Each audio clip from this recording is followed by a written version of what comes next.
Good morning, everyone, and happy Friday. On today's show, we get to recap how yesterday I climbed the ranks, I lived up to my promises, and we're going to talk about how I achieved master rank with M.Bison in Street Fighter 6. But also, we've got a good variety of game news to cover today that probably is going to spark some interesting discussion on the podcast.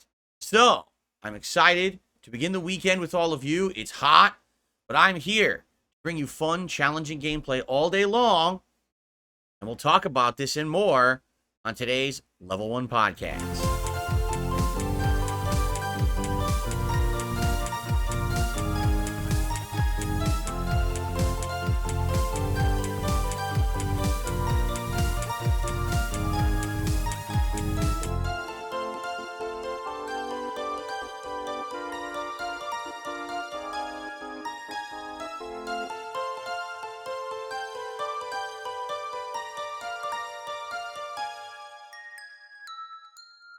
Alrighty, everyone, good morning. It is Friday, the 5th of July, 2024. If you are American like me, I hope you had a fun, healthy, and safe Independence Day yesterday. I was here all day long streaming. If you're wondering why there was a weird, elongated dead silence there at the beginning of today's show, it's because my mouse is starting to break. I've used the wireless mouse that I'm using right now, no exaggeration, for about, the greater part of a decade. I'm pretty sure that I bought this mouse either right before I moved here or right after when I was doing the setup for this office initially. And it's just this little guy here. It's so worn out. It doesn't even have the symbol anymore on the bottom of what brand it used to be. I think it's Logitech. No, it's HP. It says on the bottom it's an HP mouse. The problem is the mouse wheel. I'm trying to do stuff and I try to scroll the mouse wheel, and it literally scrolls up and goes back down or down and back up. Like, it jumps back to where I just scrolled from. So I'm like clicking around. I'm like, I want to start the show. I want to get to the screen to start the show, and I can't get to it because it keeps scrolling up, down through my menu of options and scenes in OBS. And it's been doing this worse and worse. Like, I guess I have to get a new one. Like I told you guys, I'm very stubborn. I use things until they are broke, and then I get rid of them. I literally wear underpants till there's holes in them. Okay? That's just how I've always been. So I like having my setup the way it is. I like this mouse, but it looks like it may be on its last legs and I might have to get a new one. Good thing that mice are pretty cheap these days. But anyway, that's neither here nor there. Welcome to the show. Welcome to the weekend. Here in the United States, many places are having a heat wave. We have begun. Today, I think it's supposed to go up to 88 degrees Fahrenheit, and then over the weekend, every day it progressively gets hotter. I think it's like 92, 94, 98. Like, every day for the next 4 or 5 days, it gets hotter. And then finally, I guess, middle to late next week, it's supposed to cool down. So, I've got everything in the office here pumping, right? Absolutely pumping. He'll cool down the room. And so far, so good. Like, yesterday, it started to get warm, and I just left on the air conditioner pumping all day, and it seemed fine. It's so fun. My setup is so bootleg. That air conditioner is old. I bought that air conditioner right there, I want to say, like 2015. So we're talking it's like 9 years old. I use this every year. And no exaggeration, if I don't do something to weigh down the top, it vibrates and goes whoa, whoa, whoa, whoa, really loud in the office. So right now I have my Xbox One in its box. It weighs a ton. You know, Xbox Ones are very heavy. I have the Xbox One in its box weighing down the top of the air conditioner so it doesn't vibrate and go whoa, whoa, whoa, whoa during the day. You know, I don't have headphones. I wear neck phones. So I can hear all the sound in the office when I'm streaming. And imagine me sitting here and just hearing a lot of rum, rum, rum. You can't hear it because I have noise limiters on the mic. But man, it'd be distracting. So I'm glad that I the most bootleg solution. Just put your old ass outdated console smashed on top of your air conditioner, right? Our air conditioner must be wild. Well, we don't have the air conditioning on constantly. This week we will. Like my wife, I just said to her, do you want me to turn on the air conditioners when I go upstairs? She says, I'll go up in a little bit. I'll turn them on when we're ready. And then we have them on all day and we turn them on at night when we go to sleep. We don't leave them on overnight because it does cool down. Once the sun's gone, it really cools down here. We don't have too many issues with humidity. It's more just the ambient temperature goes up so much when the sun is out in the afternoons. So, yeah, electric bill can be pretty crazy this time of year, but what can you do? Especially when I have a room full of electronics. I need to have the air conditioner on or they're all going to get ruined, you know? So, anyway, welcome to the show. Welcome to the weekend, everyone. A full day of very challenging gameplay today with Elden Ring DLC on the first stream and Street Fighter 6 Master Level Bison all night long on Friday Night Fights. It's going to be by far the most stressful and challenging day of the week, but that's perfectly fine. I'm excited for it, quite frankly. And and particularly with Elden Ring today, we are in Shadowkeep, and we have two different ways to attack it. We entered from the east and did a whole bunch of stuff, but then we went back to the south, and we took on a boss, and now I have two different ways to go, and I don't even know which way to go. You know what I mean? Like, I'm not sure what I'm supposed to be doing. So I'll probably take your advice today. Like, some people had said, go back to the east because there's stuff there you didn't do yet. And okay, so maybe I'll do that. It was actually funny because I was just saying in the chat, I realized my build right now, which is the shield counterattack build, or what do they call it? Guard countering? Yeah, they call it guard countering, right? It's basically a block and ban build. You block the attacks with the shield, and then you counterattack with a banning hammer slam, and you knock them out of the chat into the black hole of ban world. That's what it is. So come at me with all your trollish nonsense. I block you, and I instantly counter ban you. That's exactly what the gameplay is, so it fits my style perfectly. In fact, you might say the whole thing is just a little lean-in manual action, if you know what I mean. So we'll keep that up. I don't know if I'll keep it all the way. In fact, last Elden Ring stream, I wanted to change my build. I had found this hammer that you can throw, but it works like a manual hammer. Like, it's crazy clubbing damage, but you actually toss it like a projectile. And I was like, oh, that's really neat. I want to use it. But I don't have enough crafting materials to upgrade it because it needs regular smithing stones.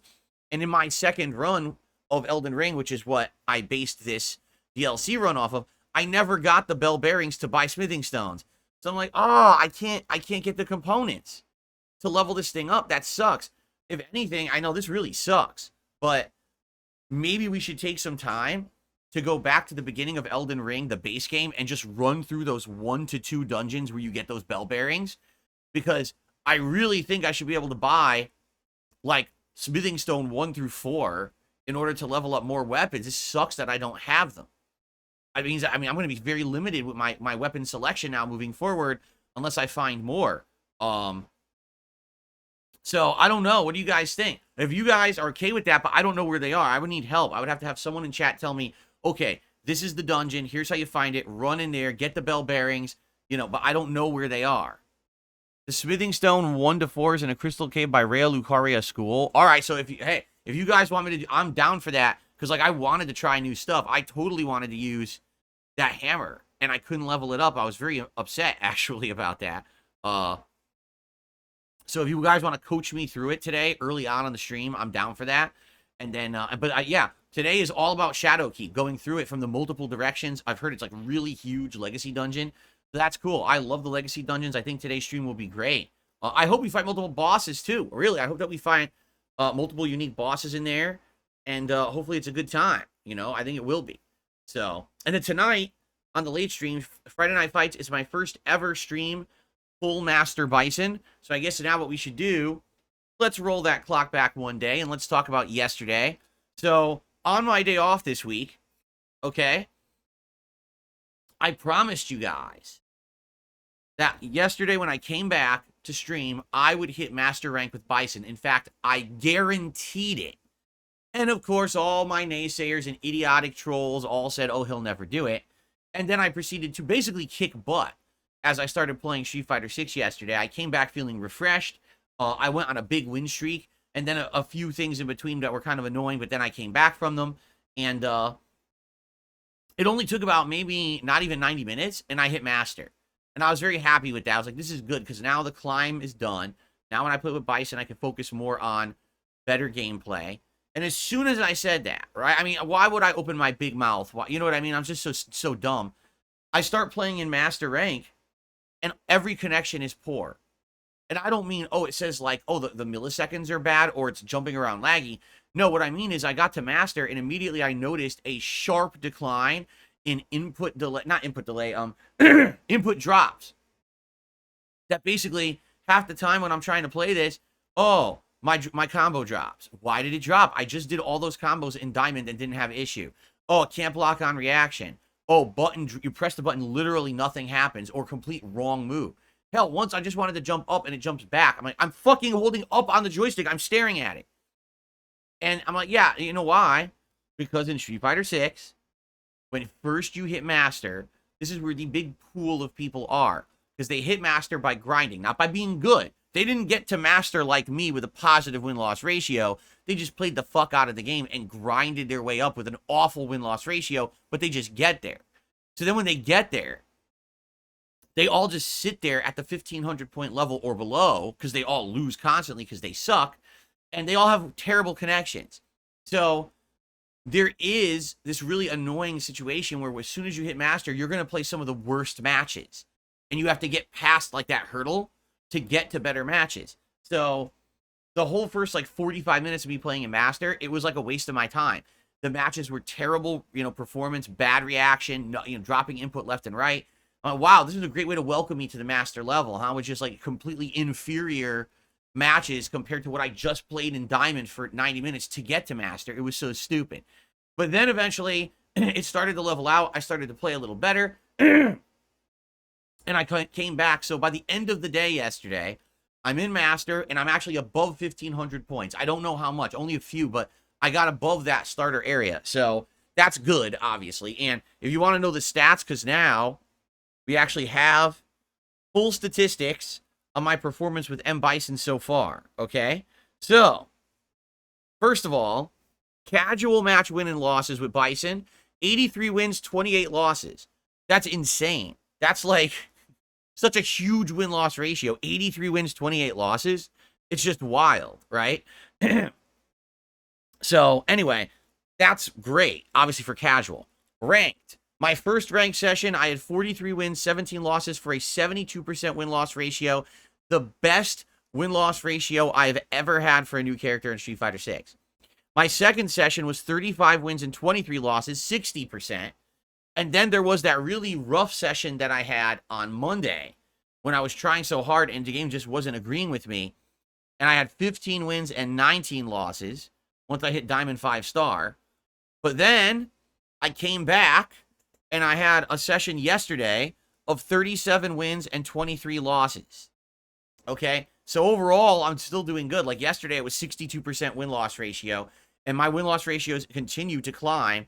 Overall with Bison, I'm at 66% wins. So 2/3 of the time with M.Bison, I'm winning.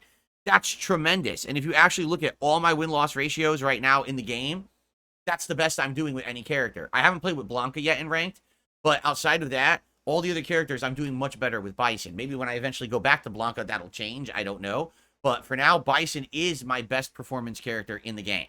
Now, again, the question is, how will that continue? If I end up stuck around the 1,500 point mark, I'm going to keep playing every entry-level scrub that gets to Master by grinding, and they all have bad connections, bad play. It sucks. Like, I want to get better at the game, but there's like this big lump that I have to jump over to get to good matches, and I don't know how long it's going to take or if I'm going to be able to get a consistent amount of good matches to keep going. I definitely have improved my Bison gameplay. If you watch yesterday's gameplay videos or stream, you'll see much better combos, better spatial awareness. I'm now using the Psycho Crusher for anti-air and to blow through fireballs. I'm definitely doing way better with spacing and stuff. But I guess we'll see tonight, because tonight is my first ever full stream in Master with M.Bison. We'll see how it goes tonight. Will I play better? Will I play worse? Will the connections be better or worse? There's all these factors involved, you know. The sad fact is, because this is what people who don't play Street Fighter or fighting games in general, they don't understand. People will say something like, well, why don't you just adapt to the lag, right? Why don't you just adapt to playing online? Because all you do is play online. You don't play offline, so why don't you adapt? Because you can't. Because there is no consistent experience to adapt to. I could be playing against a Chun-Li with a 43 millisecond connection, and that feels completely differently than when I'm facing a Zangief with an 80 millisecond connection, and that feels completely differently from when I'm facing a Jury with an 18 millisecond connection.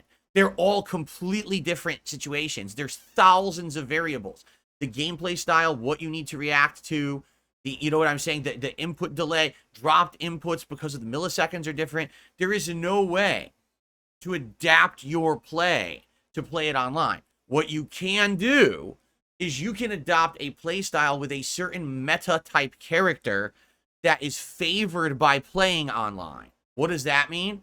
Take a look at the meta of Street Fighter 6. The meta is essentially a fast-paced, rushdown style character who can consistently hit you with these combo strings and then guess afterward with a mix-up. So do a safe combo string, completely safe, nothing you can do about it. You must block it or defend against it. Then when it's done, they're still at advantage and they can guess, do I want to throw you? Do I want to try to get you with like an overhead? Do I want to mix you up? So basically, the only way to favor this netcode to play with it is to only select the certain top tier rushdown style character. That's it. And I'm not going to say, oh, well, I want to play online, so I'm only going to play with 6 characters. That, by the way, I don't even like rushdown style, so now you're telling me to limit my play style to doing something I don't enjoy so that I can get a favorable netcode experience. No, I'm not going to do that. The game has an incredible amount of variety in the way that it's played. That's why they have characters like Dalsim and Zangief, and you know what I mean? There's supposed to be variety to the game. It's not supposed to be, oh, you want to win online? Play these 5 characters and just get advantage because of the netcode. That's stupid. So even though it means that I'm always fighting an uphill battle, I'm going to fight that uphill battle. All right? I am. I'm going to have to adapt. Now with M.Bison, out of all the characters that I have played, and I've said this before, I feel like he's the best character. He's better than Honda. He's better than Dalsim. He's better than Lily. Oh my God, is he better than Lily? He's better than Zangief, and I think he's better than Blanca. I really believe that at this point. So with that being said, I feel like I have a better chance of doing better consistently with Bison the more I play. And now that I'm in Master Rank, now I'll be able to try to settle into playing this level of match. Yes, with this netcode, I'll just have to you know, try to adapt. And I feel like if I just sit there and focus on him for a while, I can truly get good. But that's what I would have to do. Meaning, when I play Street Fighter 6, it's going to be Bison, and you're going to have to like it. It's either that or, oh, now that I got Bison to master, switch to another character, and now I lose all that experience with Bison, I get rusty, and then when I go back to Bison, now I got to play catch-up again. So I guess the question is, what do you want? For me, personally, it's only been a week and I got him to master. I like the character and I'm improving with him every time I play. I would like to keep playing with Bison for now and see where it takes me. Maybe if I play him for another week, maybe I will get bored. And I'll be like, you know what? It's time to mix it up. Let's go back to Blanca. Let's go back to Honda. But for now, I'm having a good time with Bison and I'm improving. And I think like now is the time to focus in on that. Now, some people might not like that. I get people every time, oh, when are you going to play this character? When are you going to play that character? When are you going to do this? Like, well, listen. You know, I did that for a year. I basically had 5 main characters, and I'm going between them.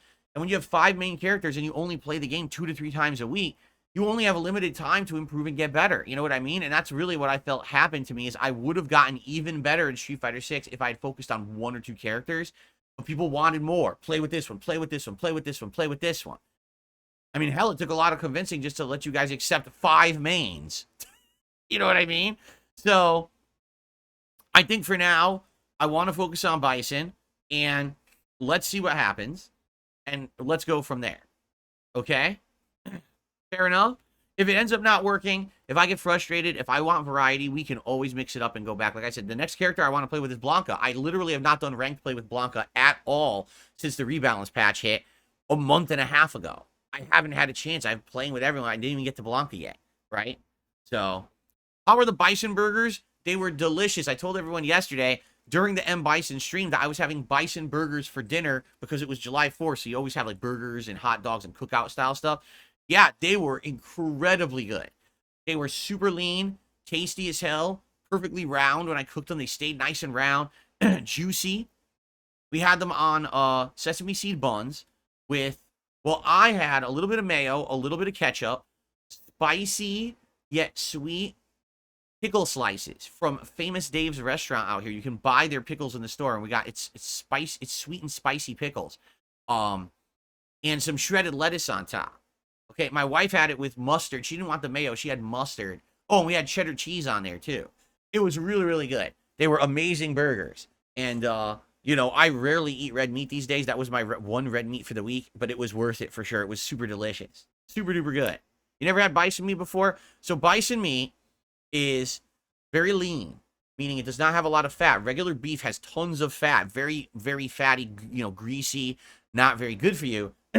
Bison meat already is very lean. Most of the fat is gone. It has a slight gamey flavor, but it's very delicious. It's juicy. If you cook it right, if you don't overcook it, it's juicy. And it just has this unique flavor to it.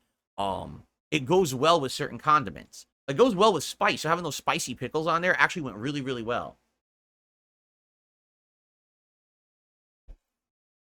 If you never had a bison burger,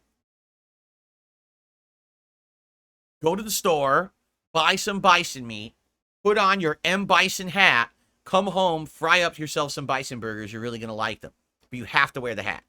It's required. Okay. Anyway. So that was yesterday. It was a great day. We also played some Riven on the late stream. I'm 4 hours into Riven, and we've now already gone to all 5 islands. It actually kind of shocked me a little bit. I was like, oh, maybe Riven's not that long. I don't know how long Riven is, but we've already seen all 5 islands, although we just arrived at the 5th one, and I haven't done anything on it yet. Cryptic puzzles for sure, but some ingenious stuff as well. Like, there's nothing like in one of these games, these puzzle games, when there's an aha moment. When you're trying to figure it out, your brain is racked, you don't know what to do, and then all of a sudden you either find the secret door or 2 and 2 comes together and you figure out the code, and you're like, aha, got it, and then you can make progress. It's very fun. I really like it just as much as Myst. In fact, I'm going to be honest, I think I like it more than Myst. And the fact that this modern remake has you walking in full 3D rendered environments instead of just pre-rendered stuff, it's really cool. So, good audience for it. Good chill people coming by to hang out. It actually was well supported. I'm like, this is excellent because I really like the game. So, more of that coming, and I really had a good time in that. Check out the videos. Okay, so now let's quickly talk about the schedule for the rest of the week. Then let's do a little bit of game news, and then we'll see where the show takes us. Okay, so today it is challenging day, meaning Elden Ring, Shadowkeep in the DLC on the first stream.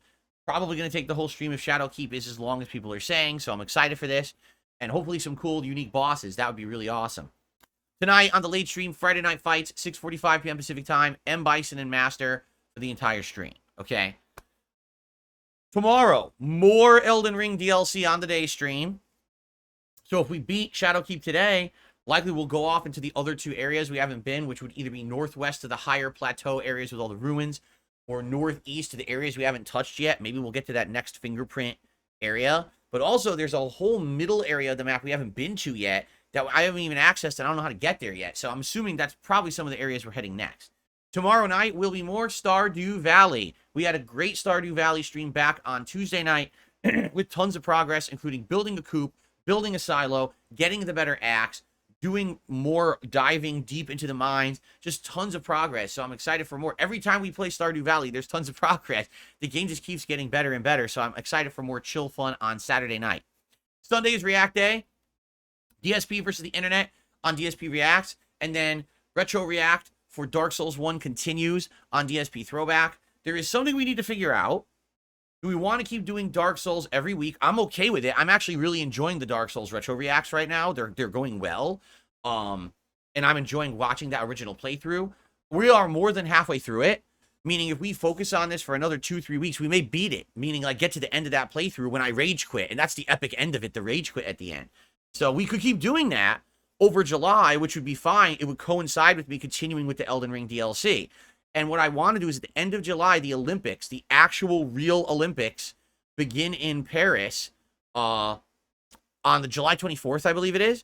So if we do Dark Souls for like 2-3 more weeks and we finish it, then we can go back to Mario and Sonic at the Olympic Games and coincide the rest of that playthrough Retro React with the real Olympics. Pretty cool, right? So maybe that's what we should do, but I'm curious, you know, will Dark Souls get boring? Right now, I'm really enjoying myself, you know, doing it. But if we do it every week, will it get boring and people stop showing up? I don't know. So let's see what happens Sunday night, and we'll figure it out from there. Monday will be more Street Fighter 6 as the day stream.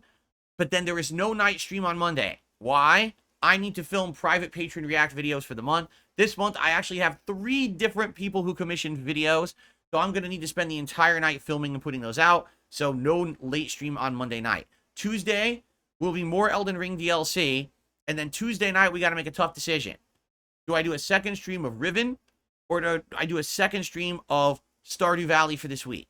I don't know. I like both of them as late night chill streams, but we have to make the decision of which one will be Tuesday night, because we only have one more streaming day for the week. Then, Wednesday I'm off, and when I come back on Thursday, whatever we didn't play on Tuesday, that will be the late stream on Thursday. Okay? A lot of people like to say, oh, it's Slayer's fault I can't stream. Well, even though, yes, Slayer is going to have a private React video commissioned and made this month, there's 2 other people as well. So it's not just Slayer this time. Stop putting all the blame on Slayer that I can't do Monday night stream, okay? And by the way, I'm very happy that it's only once a month. You know, it's not like doing these private videos really negatively affects the streams or anything. It just doesn't, okay?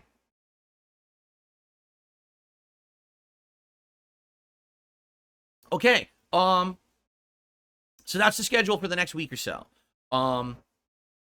Now, some things that we're planning. Number 1, we are starting to plan this summer event. What do you want to call it? Should we call it the summer, DSP's Summer Swimming Spectacular, DSP's Summer Bash, Summer Fest?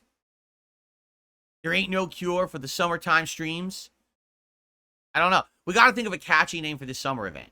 And then we got to start planning when we actually want to do it and what we want to do during it. Already, it seems like people are solidifying some ideas. Like, some people said, do some Stardew Valley. Obviously, drink and have some food. So we can have like a meal together. Maybe I'll order barbecue food that day or something since it's summertime. You know, we were toying around with the idea of the possibility of maybe doing some of that new Nintendo World Championships game that's coming out on the Switch and do challenge runs in it. Maybe doing a tier maker that's summertime themed of some sort, because I haven't done a tier maker in a really, really long time. What else? You know, there's so much we could do. There's so many options of things we can do, but we haven't really sat down to solidify what it is we want to do. Why not use last year's name? What was last year's name? I don't remember. I still have the art from last year, but I don't remember what the name of the event was. In fact, hold on a second. Hold on.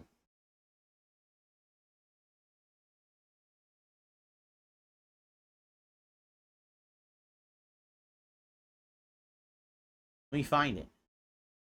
Here it is.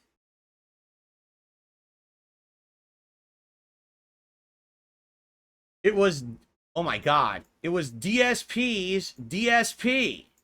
I guess we called it the Digital Summer Party. DSP's DSP. Do we want to just call it, do we want to say it's DSP's DSP 2024? We could do that. There you go. You just want to bring it back? Want to do the easy way out? Don't be creative at all. Just do the same thing. I'm okay with that. All right, it's DSP's DSP 2024 coming up either that last week of July or the first week of August, featuring food, games, booze, and fun, and a chill vibe atmosphere all day long on stream. There you go. DSP squared. DSP's DSP return.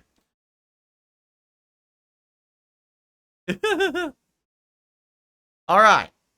There we go. That makes it easy, and I can use the same art. I don't even have to make new art because it's the same event, just this year's version. Okay. I have some large sausages. Well, thank you very much. I don't know how you saw my large sausage, but I appreciate the compliment. Thank you so much. Shadow of the DSP? No, we're not calling it that.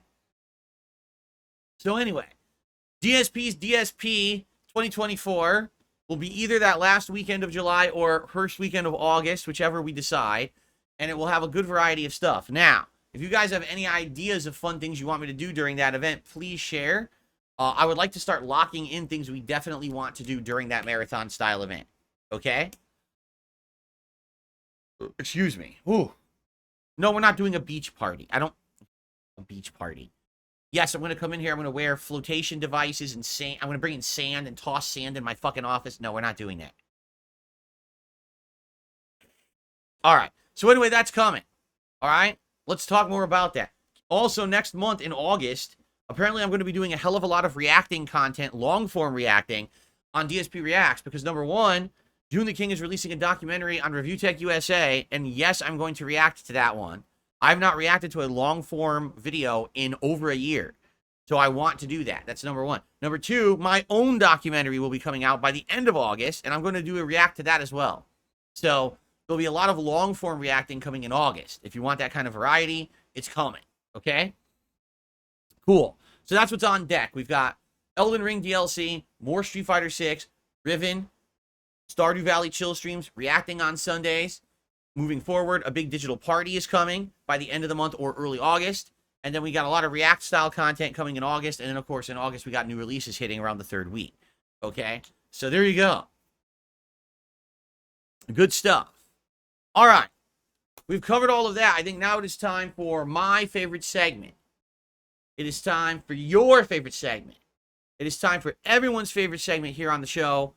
A little segment I like to call DSP News. Let's do this. All right? Let's do it. First off, we start off today with some bad news for Primal fans and players. First of all, you might be saying, what the hell is Primal? Huh? Primal is a game that came out a year ago in the summertime from Capcom. It is an online kind of live service team-based looter shooter style game where you go through waves of dinosaurs, killing off ridiculous amounts of them with people online. And I guess what it is, it has RPG elements where you will level up and all that stuff. But it was interesting because I guess they had a beta for it and I missed it or skipped it. And then it came out and it was on Game Pass and everyone asked would I play it. And I was like, well, I'm interested in it. But then when it came out, people were like, nah, just don't play it. You're probably not going to like it. It really does feel like this kind of you need a team live service style game. So I skipped it and literally then I never heard about it ever again. Well, I heard about it this morning because guess what? Only 1 year after its release, Primal's content is ended. They are no longer putting out any new content for a live service game only 1 year in. Here's the official announcement. Valued Exo Fighters, with the release of Title Update 4, all planned Primal seasonal content is now complete. From July 11th, Season 1 returns, with subsequent returning seasons and content starting on the 1st of each month. So literally, they're just going to repeat the same content over and over forever until they turn the servers off. No new content, only 1 year in.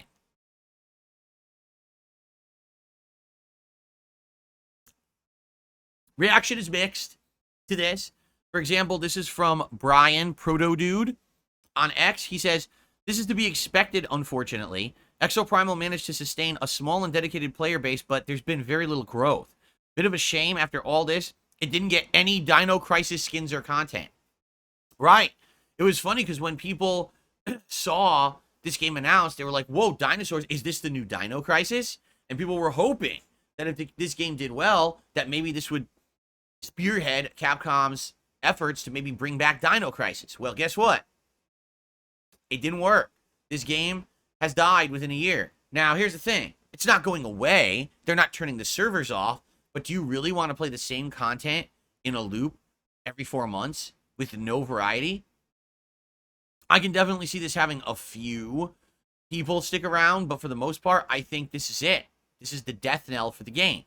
Now, if anything, can we all collectively agree here? A pattern? These live service games don't work anymore. There was a very small window when these live service games were working, right?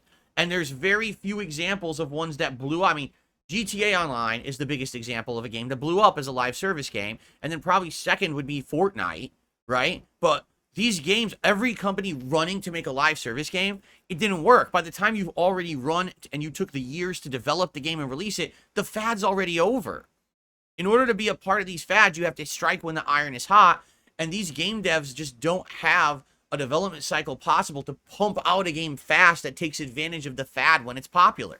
So it's ridiculous because in the last 2-3 years, we've seen how many of these attempted live service games flop completely because no one cares about them anymore, right? So I kind of knew as soon as they announced this game and said, oh, it's going to be online co-op. Like, well, that's it. You're already too late. You're way too late for that fad. So I'm curious. I mean, if anyone else is making a live service game out there, I mean, I'm just going to say it. Just stop. There's no point. The fad's done. We're now looking for the new fad, right? Like, what is the new fad? I mean, Soulsborne games right now are all the rage and a million knockoffs a year. So that's definitely a fad that's continuing. But outside of that, like, what will be the new fad? I think we're actually looking for it right now because Battle Royale is completely played out. No one gives a fuck about that besides small children anymore. And even the Warzone deal with Call of Duty, that's kind of fizzled out. No one really, it's not that big of a deal anymore. The live service stuff is done. The looter shooter stuff is done. So what is the next fad? We don't know yet. I think actually people are trying to look for it, right? Okay. Our next news story is a very interesting one. There is a strongly growing problem in Street Fighter 6, and it's called cheating. It is being exposed more and more. What am I talking about? I actually mentioned this a couple of months ago when I was complaining about the online play of Street Fighter 6, and a lot of people said, Phil doesn't know what he's talking about. There right now on PC only are companies that are selling clients, and these clients hack Street Fighter 6 to make it so that the game will auto-play and cheat with certain scripts. So allow me to explain. You're playing the game normally, but if a certain action happens, this script auto does a response. So for example, if someone does drive impact, it does auto drive impact counter right away. It's like instant auto drive impact. Okay? If someone throws a fireball, immediately it does a fast move to blow through the fireball right away. Like there's not even like a human couldn't react that fast. It's just every time, right? And you might say, well, that's ridiculous. How could anyone ever prove it? Maybe it's just someone who's really good, you know? Well, they have figured out ways to prove it. For example, if the script says anytime there's a fireball, do a fast move, what you do is you bait it. You do it from a distance where you know that it's safe and see if the person you're fighting has exactly the same input every time, the same reaction. Because here's the thing, a human would learn, a script would not. So for example, let's say you're Ken and you're fighting Akuma. You're very close. Ken throws a fireball. Akuma, hurricane kicks right through it. Okay, try it again. Fireball, hurricane kicks right through it. Okay, let's do it a little bit further away. He still does it. Okay, now I'm going to start throwing EX fireballs, and those are safe for Ken. He does it anyway. Do it again. He does it anyway. Now you know it's a script. Because a human would get hit by the first mistake and be like, okay, I'm not going to do that again. I just learned the EX fireball stops the hurricane. But instead, they'll just keep doing it over and over. They can't stop because it's a script. You see? And this is happening more and more prominently in Street Fighter. And it's not just basic stuff like, oh, auto driving back. It break every throw automatically. Literally break every throw automatically. What? How is that fucking fair? It's not. But if you ever play someone online and somehow they're breaking every throw, it's probably because they're using a fucking script.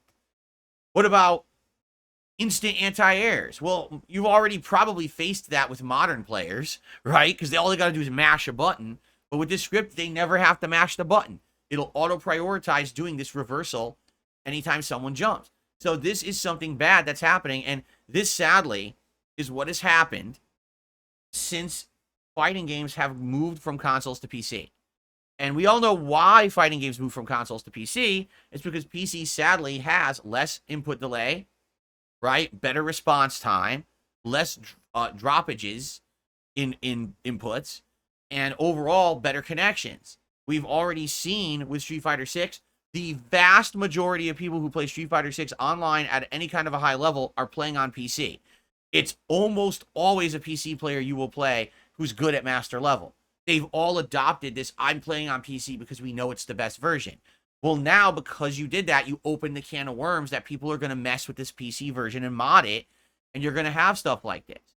There's a difference between, oh, we modded the game. Now Ken looks like Kermit the Frog, and DJ looks like a character from One Piece, and we're fighting with silly skins and shit like that. Like, who cares about that shit? That's not a big deal. It's a visual change. There's a difference when you're actually running a script to cheat in ranked gameplay.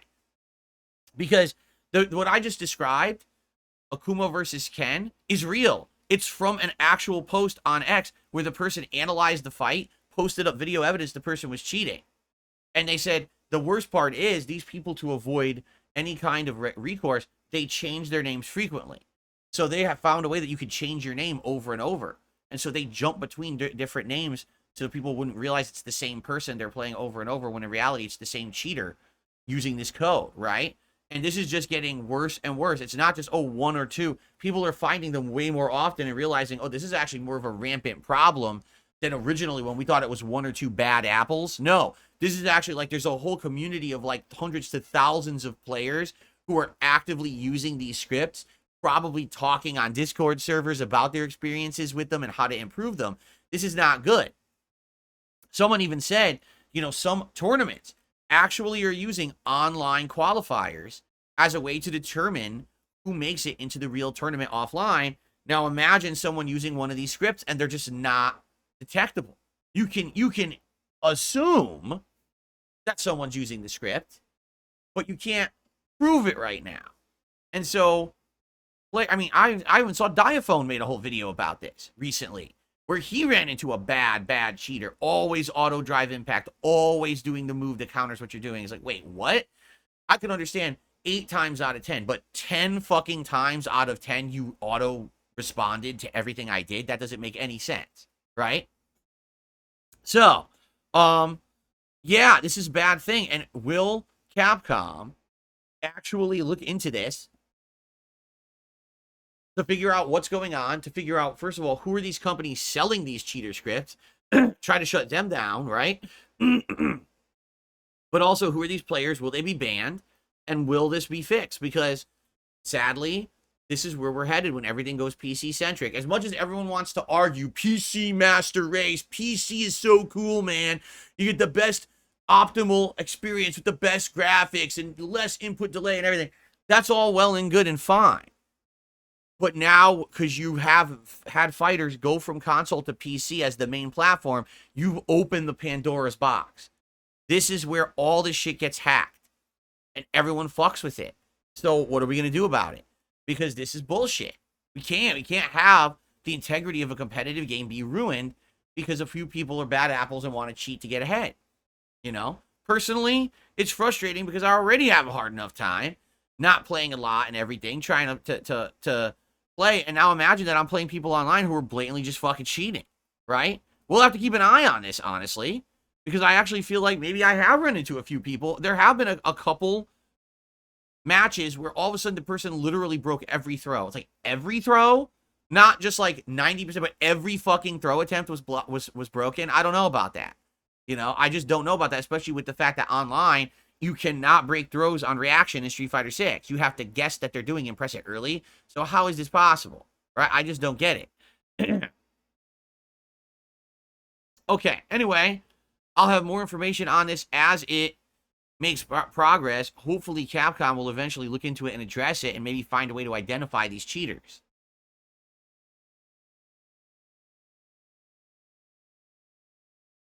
Okay. Our last news story for today is a follow-up to a story that we've talked about for years. We finally have 100% confirmation. Are you ready? Get ready for this. Grand Theft Auto 5, 100% had 3 planned character-based story single-player DLCs. Not only that, they were halfway done. They had the voice acting done. They had the stuff written. They were half programmed. And while they were developing these DLCs, GTA Online blew up in popularity, making them so much money. They actually decided to completely drop the DLC and just work on GTA Online. Up to now, there have been rumblings, there have been rumors. We actually got 100% confirmation. Here we go.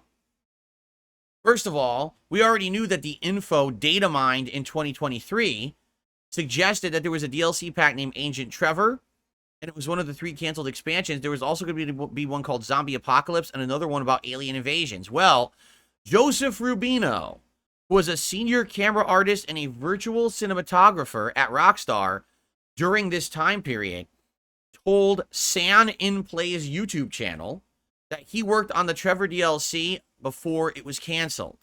Here it is. Here's his quote. That was kind of my thing. I was one of the main editors and a camera artist, and I was doing a lot of the second unit on stage stuff. Then we split our teams into two, so I stayed on GTA Online and then the DLC, which Trevor's actor Stephen Ogg was a very important part of, and then some of the team overlapped and went to Red Dead Redemption 2 early on. Explaining why this DLC was canceled, Rubino claims the initial financial success of GTA Online made Rockstar change its priorities and focus more on that instead. Here's another quote from Rubino. What happened was when GTA Online came out, it was so much of a cash cow, and people were loving it so much that it was hard to make an argument that a standalone DLC would outcompete that. I think looking back now, I would say we could probably have done both, but it was just a business decision that they made. Rubino says the decision to cancel the DLC made him a little upset, adding, I was a lot of the reason for me being a little sour at the time. I was like, hey, what the fuck? This shit is awesome. Let's just keep going and finish it. We're halfway done already. Rubino said the DLC was half complete when canceled, but notes that a lot of stuff did end up making it into future online mission packs and expansions for GTA Online. Stephen Ogg, the actor of Trevor, also recently talked about this in an interview back in April. Trevor was going to be undercover. He was working with the feds, Ogg said. We shot some of that stuff with James Bond Trevor. He's still kind of a fuck up, but he's doing his best. Then it just disappeared and they never did it, never followed up on it. Yeah. So, here's the thing, all right? Here's my take on this, okay? GTA Online, all right? It lasted a decade. I mean, it's still going now, but now it's kind of fizzling out because everyone knows GTA 6 is right around the corner, right? But for a decade, right? Essentially, this has been the reason, the excuse why Rockstar hasn't done anything else creative. In fact, Red Dead Redemption 2, the only reason that it actually came out in the last decade is because they had already started production of it when GTA Online released.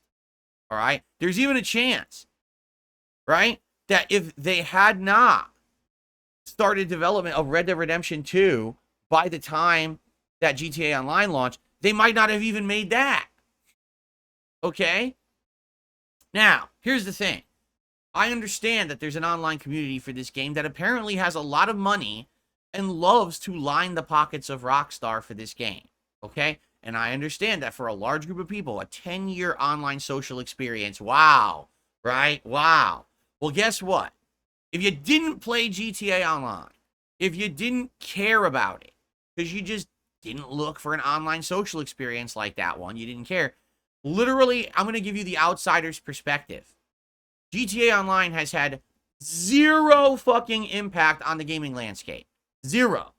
All right?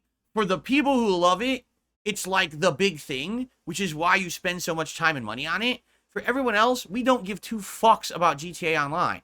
It might as well have never existed, and it wouldn't have affected anything. You understand? In fact, if GTA Online didn't exist, we would have had Bully 2. We would have had 3 awesome story expansions for GTA 5. We arguably would have had more content for Red Dead Redemption 2, because Red Dead Redemption 2's online was a joke that everyone was upset about, because everyone knew that all the time and resources was going into GTA Online instead of that. All right? So, you might argue, oh, I had a great time for the last 10 years playing this online social experience. You know, I only invested several $1,000s into it because I got so much fun out of it. And that's fine. No one is here to rain on your parade and say, how dare you enjoy that kind of video games, youngster? Because obviously, you know, no, you have the right to like what you want to like. You really do. But I think this is a big learning opportunity for all of us, okay?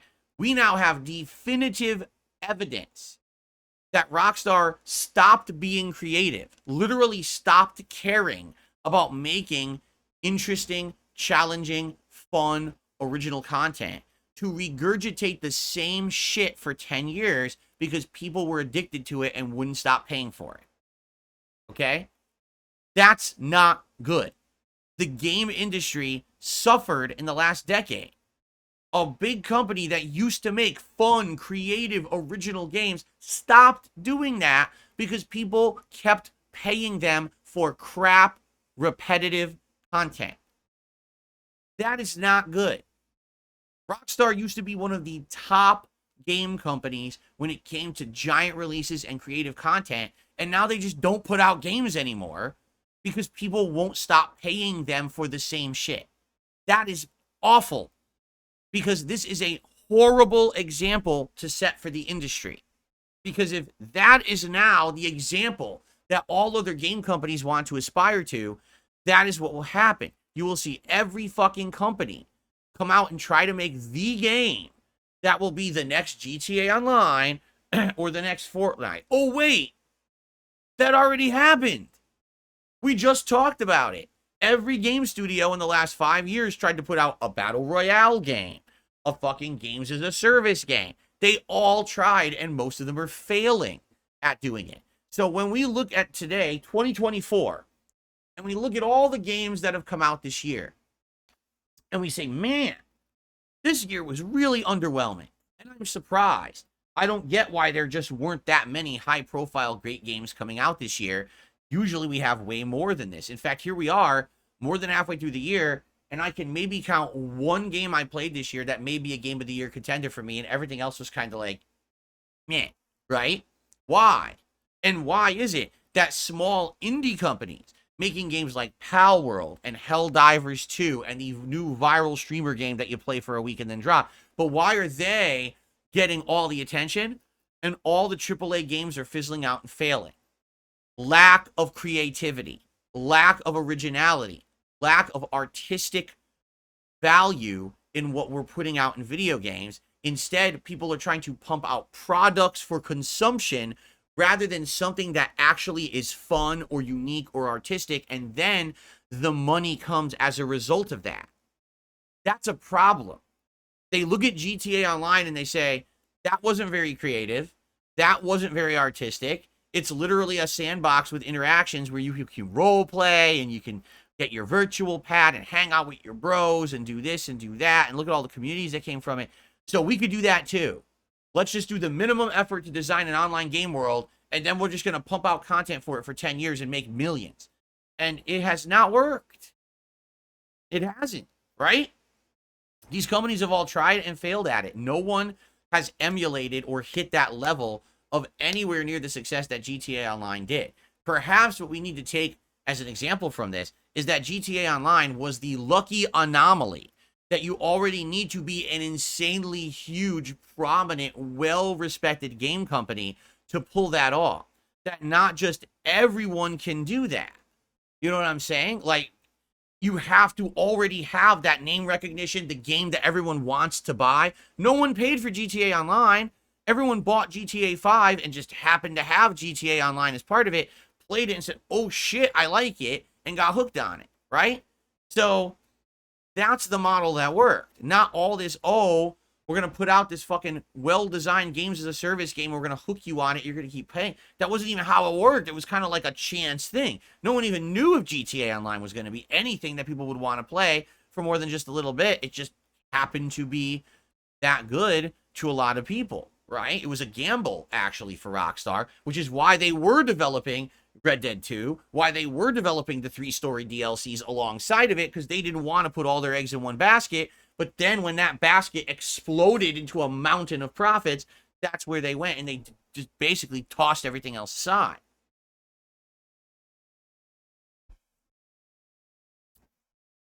So we've already seen it. We've already seen the results of a game industry so greedy for money, instead of worrying about putting out good games and good art and things that are meaningful on their own merits, and then the profits come, that now we've got a year of emptiness. A year of, where are the good games? I don't know. You tell me where the fuck they are, right? Elden Ring DLC is probably the closest to a game of the year we have, but the smaller scale games have been better than the big ones. All of these franchises are dead that used to be huge. It's like we forgot about the games that used to be good because we all had to make a games as a service game. Fucking, I couldn't believe Rocksteady putting out Suicide Squad, and they made it a games as a service model co-op looter shooter game, and it was a piece of fucking flaming dog shit. And no one bought it, and it failed miserably. Even a game studio that made one of the best game trilogies of all fucking time fell victim to the GTA Online curse of trying to make this game that's just profits over time rather than making a good game.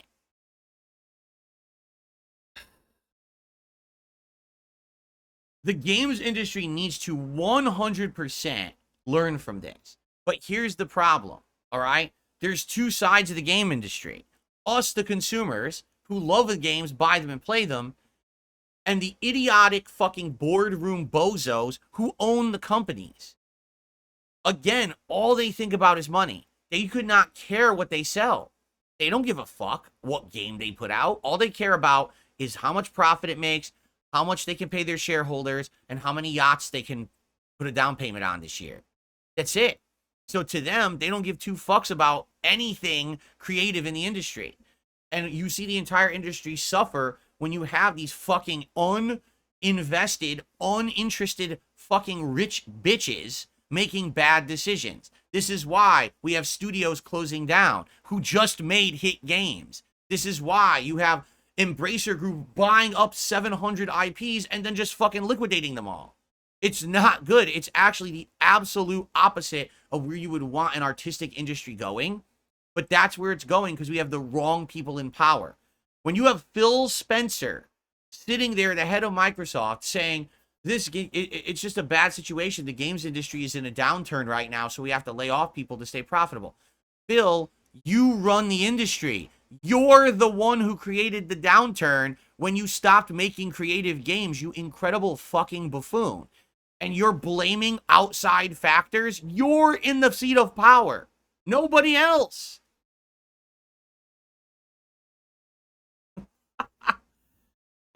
Yves Guillemot. Is he pumping out great, amazing new games? No. Skull and Bones. Bullshit live service game. Quadruple A game development. Piece of fucking shit. And it's all because of Grand Theft Auto Online. I'm not blaming Rockstar here. I'm just saying this is what happens when you get this one anomalous situation. Now everyone else wants to copy and ride those coattails of success, and no one has. Absolutely no one has reproduced that experience. Instead, you get a bunch of morons in power all scramble. Oh, did you see what they just did? Oh, we got to get that. We got to get that success. Come on. Why can't we just get it? Why can't we have our own GTA? I'm like, come on, come on, come on. You fucking greedy bitches. You suck at life because you're ruining the industry and you're ruining other people's lives in the process. When you put all your eggs in this basket, the basket fucking crumbles over, all the eggs crack on the ground, and now people have to lose their jobs because you're uncreative. Yeah, I agree. The future of gaming is feeling more and more hopeless these days. I agree with you. Here's someone, 16 years I've been a YouTuber, right? When I started covering games on YouTube, it was like the renaissance of gaming. You were seeing entire new franchises being creative out of nowhere. Games you've never seen the likes of. Creativity out the ass. Revolutionary things popping from every direction. You can play in 1 year 2 or 3 amazing first-person shooters, RPGs, sports games, racing games, online MMOs, offline amazing RPG experiences. They were all original and fun. And now here we are 16 years later, and every fucking game, well, what category does this one fit into? Oh, it's just another one of these. It's just another one of these. It's another one of these. They're all the same. There's nothing original anymore. Here I am. Of all the games that I've played, I'm playing Riven. Riven feels the most interesting and original of all the games I've been playing. Why? Because it's so different from the games that come out today. Riven doesn't fit into any category of game that gets produced in 2024. So when Riven Remastered comes out, it feels refreshing because it's not some of the same old shit that you've played. Even the Elden Ring DLC is just a Soulsborne game. You've played a zillion of them before. It's really good, but it still just fits into that safe category that you already know. Where the fuck are the fun original games? When you have these morons in power making decisions only based on chasing the money trail, you will never get creativity back. All right? It sucks, but that's the case that we're in right now. We need to have more companies that are actually focused on making a good, artistic, unique product than chasing the money trail of being rich quick. It's fucking ridiculously lame and pathetic. What we need is we need the games industry journalists to actually man the fuck up and cover it like this and talk like this. We need to have an opinion formed in the gaming industry that it's the people in power repeatedly making bad decisions causing these crashes. It's, you know what I mean? Then they'd have to have accountability. Right now, there's zero accountability for all of their fuck-ups. None. We need people to call these fuckers out. I can't do it. I'm some little rinky-dink dude who has no power whatsoever in the games industry. We need people who actually have clout and power speaking up about this so that things will fucking change. Or else, we're just going to have another decade of people chasing the coattails of GTA Online, all creative content being canceled and making more shovelware shit that no one fucking plays.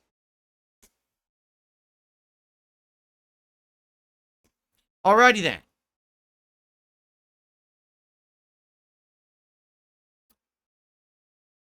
Okay. It's time for shoutouts, my friends. We start off today with DC. DC has been a member for 7 months and says, greetings, Phil. Happy 7 months of support in games. Thank you, DC, for the support and for the haikus for when you come by. Pausen, also, thank you for a whopping 29 months of member support here on the channel. I appreciate that very, very much.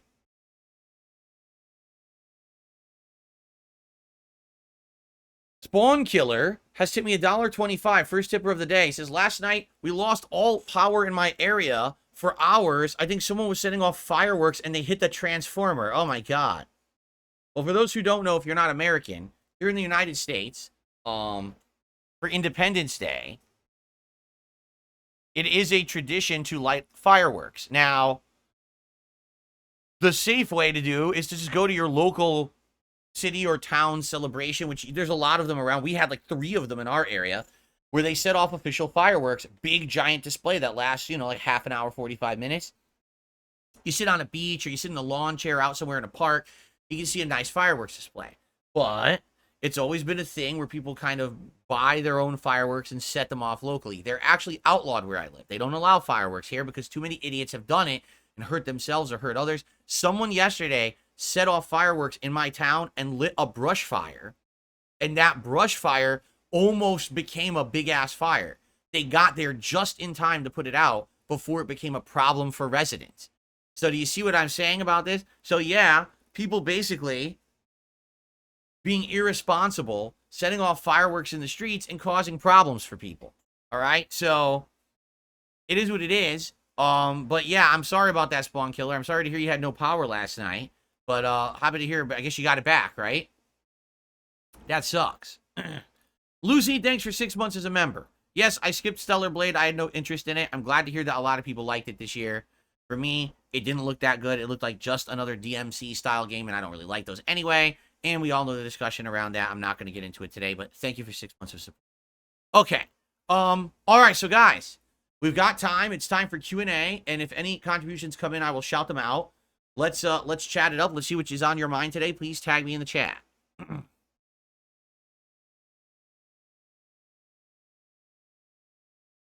Is it really? Calling it DMC style is disrespectful to DMC? It is? Damn, that's kind of mean. I heard good things about Stellar Blade. Are you saying that it's actually not that good? Wow. Because that's what I heard. That's what it looked like, and that's what I heard. Or Bayonetta style. That's what it looked like to me. What's up, Game Boy? How you doing today? Welcome. It's way too slow. Combat isn't even intense. Wow. So Sayako in chat is slamming Stellar Blade now. This is not me saying it. This is someone else in chat. I don't know. I didn't play it. I can't formulate an opinion on a game I didn't play.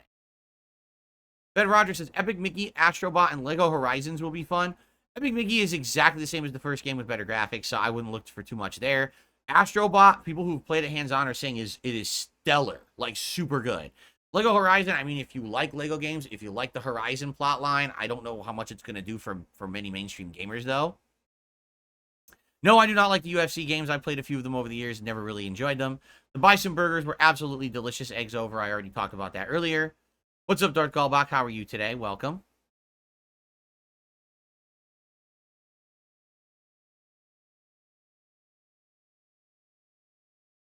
It's all good, Game Boy. Many people weren't here yesterday because it was the 4th of July. Welcome back, though.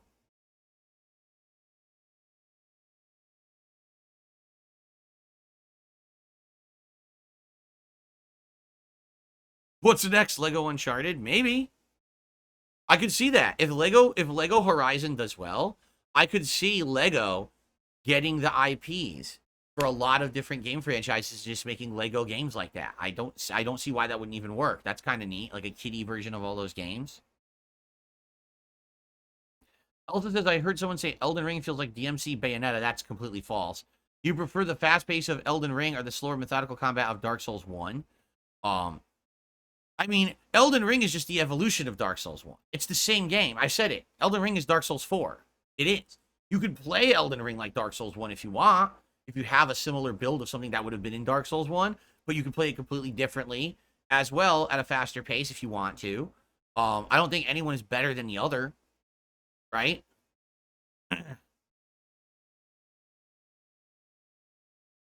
Zelda Kubo says, will you review Quantum Leap's reboot series? No. I don't even know where it is, how to play it, how to watch it. It's not on any of the streaming services I have, to my knowledge. So, yeah, right now, no.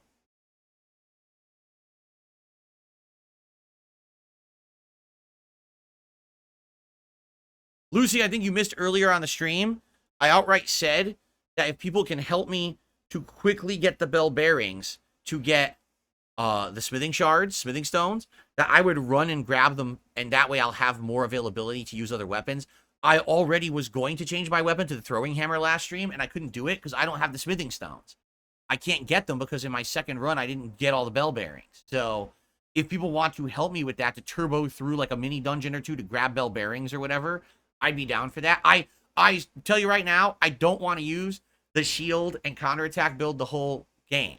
I want to maybe use it, a stream or two. I've used it I guess I fully used it one stream because I just got it working fully last stream. So probably like one more stream, but I'd be willing to change weapons and try other things. But I need to find the bell bearings. That's the problem. I need to find the bell bearing things so I could buy the smithing stones.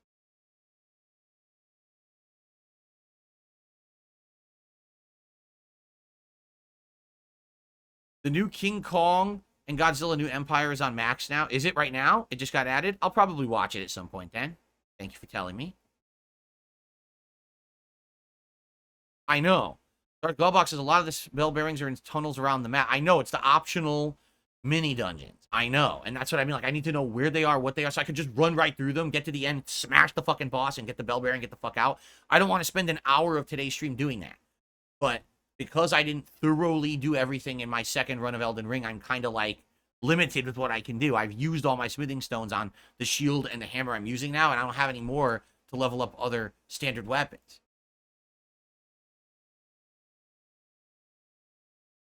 The throwing hammer got nerfed. Well, I didn't use it to begin with, so I wouldn't notice the nerf. I never used it to begin with.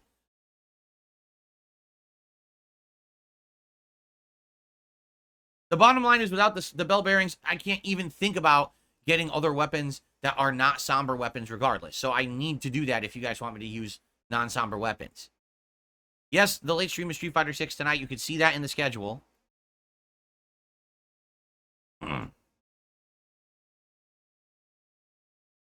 You guys do realize it doesn't matter what build I use, people are going to complain anyway. At this point, I've used kind of a more standard combat build. I've used the Jump R2 build. I used the Blasphemous Blade build. I used a full Glintstone Magic build. I used the Dark Moon Sword build. I used the Giant Hammer Smash build. And now I'm using the Guard Counter build. That's like 5 to 6 different builds I've used in Elden Ring. People have literally complained about every fucking build saying that it's not good. So I don't care if you think it's fun or not. I'll play it how I want. It's that simple. No matter what, it's never good enough for people. So I don't give a fuck. I will play Elden Ring how I want, and I will enjoy the game. If I want to use the guard counter build for the rest of the DLC, I will. And either you'll like it, or you'll stop bitching about it and leave. I'm not going to sit here and have people massively complain about every possible thing that I do and say it's not good enough, because you do it anyway.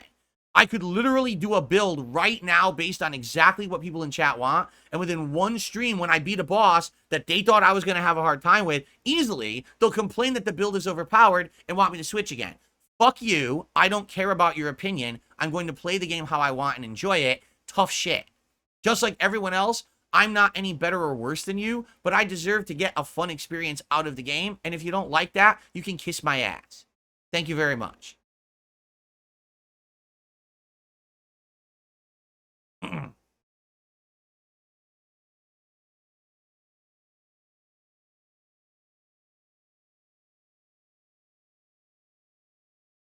Yes, I'm always this rude to people who are incredibly rude to me. Because that's all this is. It's the same song and dance from every single time I play a FromSoft game. Somehow I'm always magically using an overpowered build and my run is not valid. I don't give a fuck about morons saying dumb shit on the internet. I don't give a shit. It's the Raya Lucaria Crystal Tunnel. Has regular Smithing Stone 1, 2, and 3. It's by the Academy. Okay, we could do that. We can do that for sure. If it's fast, I'll do it because I can't get any regular Smithing Stones right now.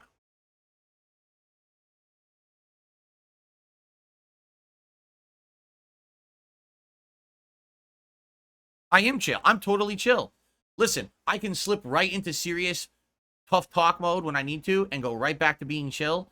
I've mastered this now. I really have.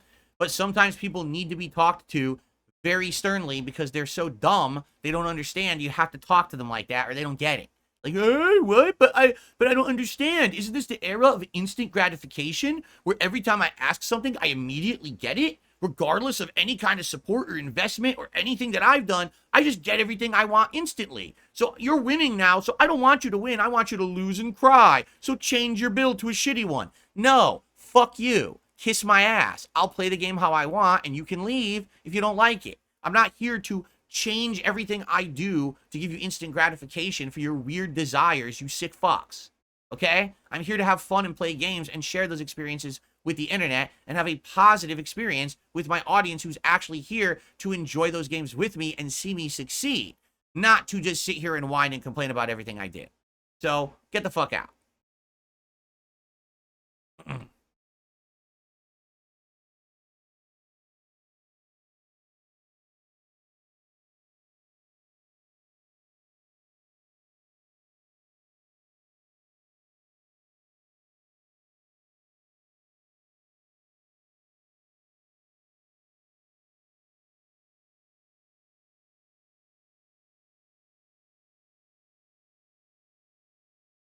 Oh, there's no way I'm doing all of those.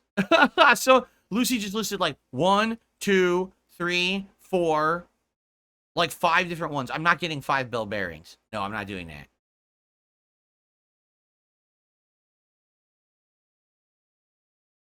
The big dog says 99% of people agree that all the in-game tools are valid, especially for this DLC because it's so hard. Whatever it takes. Exactly. But you know, not for me. For me, anything that allows me to actually win is bad. If I use a build that sucks, it's good. So if I kept using those stubby, dual-wielding lightning axes that really sucked, let's be honest, it was the first weapon I really found that I thought was going to be good. I wasted all those somber smithing stones on them. I go to fight a regular magma worm, and the things suck ass. They're, like, doing nothing. They barely hit. I'm like, what is this? Why are they so terrible? Right? Immediately then I switch weapons, and I'm doing so much better. I'm like, so it wasted my time. I actually leveled up one of the worst weapons in the DLC. That sucks, right? That's what happens sometimes. But if I kept using the axes and dying 7,000 times to normal enemies, people would have said, oh, this is great. This is good because Phil sucks at Elden Ring, and now we can all just make fun of him constantly. No, you can't, because I don't suck at Elden Ring. You are an asshole, and you can kiss my butt. Okay? Really. Kiss it. Right now. Come on.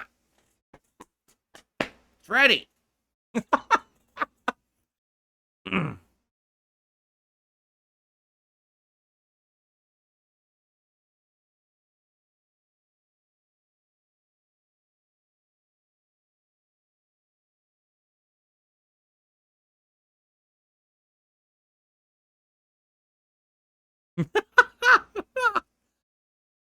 All right. Anything else you guys want to talk about today? Because if unless we have other topics, we can actually end the podcast and get ready to start with Elden Ring a little on the earlier side. I do have to break for a restroom break, but and by the way, obviously, as I always say, please, guys, support the stream today.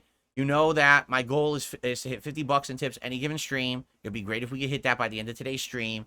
Anything else above and beyond that, super chats, memberships, greatly appreciated. Right now, we've literally got $1 of support today. That's it.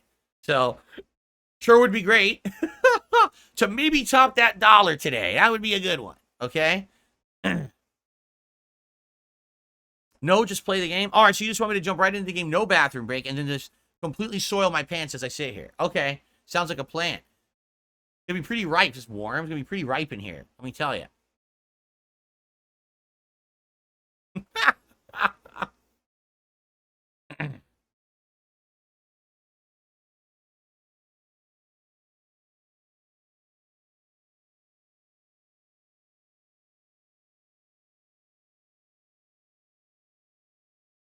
All right, we good? No one's really saying anything. That's good. No, I've heard Shadowkeep is huge and exciting, so I'm happy for today. That's what I mean. I don't want to spend the whole first hour of today's stream getting fucking shitty bell bearings. I want to do the Shadowkeep. I've heard it's really good. I just want to jump right into it, right? So I don't want to waste time. Maybe let's just do Shadowkeep, and then maybe after Shadowkeep's done, then if we want, okay, we beat the major dungeon. Now let's go get bell bearings and do all that shit. Okay, but I want to do Shadowkeep. I'm pumped. There's 2 different ways to go supposedly. And they're completely separate and different, unique bosses coming up. So I want to fucking do it, man, you know? Okay. Dark Souls Master, how are you? All right, guys. Let's end the show. Thank you so much. Tomorrow we'll talk about how my progress went in Elden Ring. We'll talk about how Friday Night Fights went with Bison. And hopefully we'll all be staying cool because, man, it's going to be hot. All right, guys. Thank you so much. See you Saturday.